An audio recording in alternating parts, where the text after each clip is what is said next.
नमस्कार, आप देख रहे हैं डॉक्टर साहब, आपके साथ मैं हूं मुस्कान। दर्शकों, आज के इस एपिसोड में हम बात करेंगे हीमोमेटानीमो वायरस के बारे में। हम ये जानेंगे कि ये हीमोमेटानीमो वायरस क्या है। जैसा कि कोरोना की तरह ये तेज़ी से बच्चों में बहुत तेज़ी से फैल रहा है, और साथ ही हम ये भी जानेंगे कि इसके लक्षण क्या कुछ है। और इसी पे तमाम जानकारी लेने के लिए आज हमारे साथ मौजूद है डॉक्टर निगम प्रकाश। आपको बता दें कि ये बिहार के जाने माने नवजात शिशु रोग विशेषज्ञ हैं, और साथ ही साथ आपको बता दें कि ये हेड ऑफ पेडियाट्रिक्स रह चुके हैं पीएमसीएच में। सर नमस्कार, बहुत बहुत स्वागत है आपका। नमस्कार। सर, हम जानते हैं कि कोरोना की ही तरह एकदम हीमोमेटानीमो वायरस बच्चों में काफ़ी तेज़ी से फैल रहा है। सबसे पहले तो आप हमें ये बताएं कि इसके लक्षण क्या कुछ हैं, जिससे लोग समझ सकें कि कहीं ना कहीं उनका बच्चा ग्रसित हो चुका है इस वायरस से। बिल्कुल, ये बहुत आज के समय के अनुसार आज का प्रश्न है।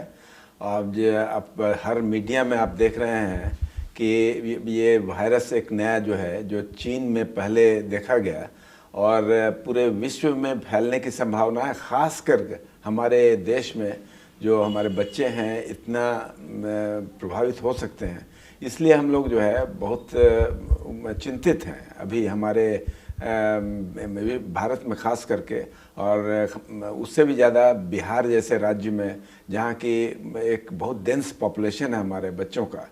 और ख़ास करके ये वायरस जो है ह्यूमन मेटानीमो वायरस, ऐसा नहीं कि ये नया है, बिल्कुल 2001 में ही इसको देखा गया था, और ख़ास करके इस जनवरी से मार्च के मौसम में यह देखा जाता है। लेकिन ये जो एक हमारे कोरोना वायरस ने हमें एक लेसन दिया है, और जो इस तरह का एक महामारी का रूप हो गया कोरोना का, कहीं ये वायरस भी उसी तरह महामारी का रूप न ले ले, इसलिए सारी प्रिकॉशंस जैसी कोरोना में ली जाती है वैसे लिए जाने की आवश्यकता आ गई है। और ख़ास करके अभी हम अपने दर्शकों को आगाह कर देना चाहते हैं कि इससे दहशत आपको नहीं करनी है, बल्कि बचाव करने के लिए वो सारे संभव प्रयास ज़रूर करने हैं जो कि आपने कोरोना में किए थे। जैसे कि आपको दूरी बनाए रखना, भीड़ के अंदर नहीं जाना, मास्क पहनना, और बच्चों में कफ और कोल्ड का एटिकेट, कफ का एटिकेट, जब भी कफ हो तो आपको आस्तीन के अंदर कफ करना, ये सब जो ख़ास करके जो सर्दी खांसी वाले आदमी हैं उससे दूरी बनाए रखना, चाहे वो मेटानीमो वायरस प्रूफ हो या ना हो।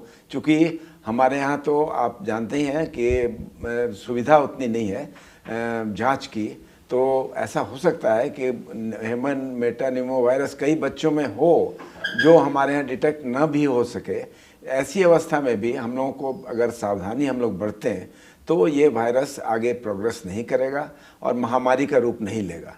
इसलिए दहशत में आने की आवश्यकता नहीं है, लेकिन सावधानी पूरी बरतने की ज़रूरत है।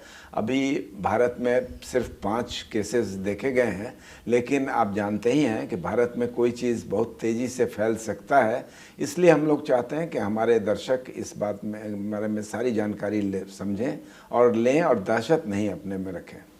जी, और साथ ही मैं आपसे ये भी जानना चाहूँगी, हम जैसा जानते हैं कि कोरोना में बहुत सारे लोगों की जान चली गई, तो क्या हीमोमेटानीमो वायरस में भी ऐसा कुछ हो रहा है कि बच्चों की जान जा रही है? हाँ, ये भी एक इम्पॉर्टेंट प्रश्न है। ऐसा देखा गया है कि अभी तो ह्यूमन मेटानीमो वायरस से जो चीन में अभी भी संभव है कि कई जानें गई हैं, वह देखिए चीन के रिपोर्ट्स में तो बहुत कुछ छुपा होता है, बहुत कुछ क्लियर नहीं होता है, लेकिन ये देखा गया है कि कई जानें वहाँ जा रही है इस वायरस के कारण, और इस वायरस के कारण जान जा भी सकती है। लेकिन ज़्यादातर केसेस में 90% केसेस में ये ऊपर की तरफ ही रह जाता है, निमोनिया तक नहीं पहुंचता है। लेकिन निमोनिया पहुंचने पर इसका घातक परिणाम भी हो सकता है और मौत तक भी हो सकती है। जी, और साथ ही मैं आपसे ये भी जानना चाहूँगी, जैसा कि आपने बताया कि इससे बच्चों की मौत भी हो रही है, साथ ही किन उम्र के बच्चों में ज़्यादा हो रहा है? मैं ये भी थोड़ा जानना ये 5 वर्ष से नीचे के बच्चों में सबसे ज़्यादा पाया जा रहा है, और या तो ओल्ड एज, जो जब बच्चे मतलब आदमी जो बहुत बूढ़ा होता है, जर्जर होता है, या अगर उसका इम्यून कंप्रोमाइज्ड हो, कहने का मतलब उसकी जो प्रतिरोधक शक्ति है वो कंप्रोमाइज्ड हो किसी वजह से, चाहे उसको ब्लड कैंसर हो या कैंसर की दवा चल रही हो, या क्रॉनिक लिवर डिजीज़ हो, क्रॉनिक किडनी डिजीज़ हो, किसी तरह से अगर वो इम्यूनो कंप्रोमाइज्ड है तो वो ज़्यादा इस बीमारी से ग्रसित हो सकता है।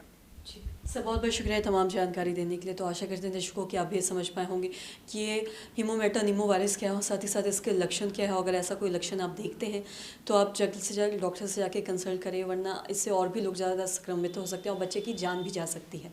तो आशा करते हैं दर्शकों की जो तमाम जानकारी है आपके लाभदायक रही हो। तो आज की इस वीडियो में इतना ही। अगर आपने अब तक हमारे चैनल को सब्सक्राइब नहीं किया तो तुरंत कर लीजिए, साथ ही हमारे फेसबुक पेज को लाइक करें। वीडियो देखने के लिए आपका धन्यवाद।